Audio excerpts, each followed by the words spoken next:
Сәлем досым, бұл видеода сізге ұялы телефон арқылы Google аккаунтты ашып көрсететін боламын.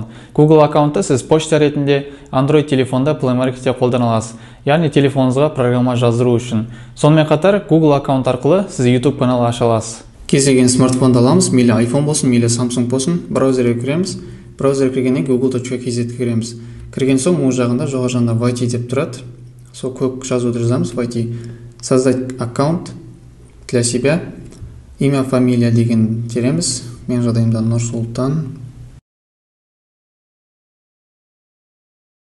Имя пользователя деген жерге сіз өзіңіздің Google аккаунтыңыздың логин теретін боласыз, яғни жазатын боласыз.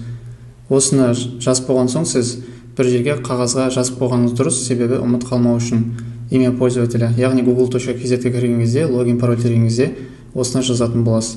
Мен өзіме ыңғайлы етіп теріп көрейін. Нұрсұлтан У деп. Бұндай аккаунт бар екен. Это имя пользователя уже занято дейді.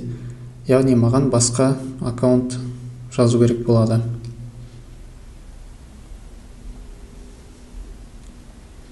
Міне сонымен қатар астында бірнеше варианттарында сізге көрсететін болады.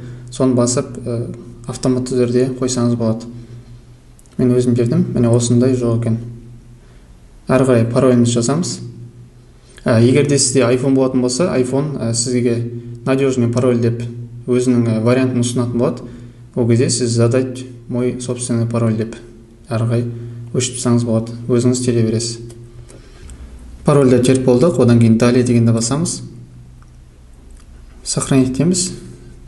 Және бұл жерге номер телефоныңызды жазыңыз деп шығады. Бұл жерге номерді әлі жазып алсаңыз да болады. Егер жазатын болсаңыз, сіз өзіңіздің аккаунтыңызды екі этапта защитаға қоя аласыз. Негізі номер телефон жазып қойған дұрыс. Резервный адресті, яғни сіздің екінші аккаунтыңыз болатын болса, соны да жазып қойсаңыз болады. Егер осының паролін ұмытып қалған жағдайда, сол арқылы восстановить ете аласыз, және номер арқылы. Әрі қарай день рождения, яғни туған күніңізді, жылыңызды жазасыз. Әрі қарай жынысыңызды жазасыз, пол мужской. Одан кейін далее басамыз. Далее басқаннан кейін сізге конфиденциальность и условия использования бәрі шығады. Заңдары, одан кейін барлығын принимаю дейсіз. Мінекей кіріп болған соң сіздің оң жағыңызда, міне мен Нұрсұлтан деп жазған соң менің ең бас әрпі көрінді, міне деп. Менің Google аккаунтым. Дәл осылай қарапайым түрде сіз телефон арқылы Google аккаунт аша аласыз.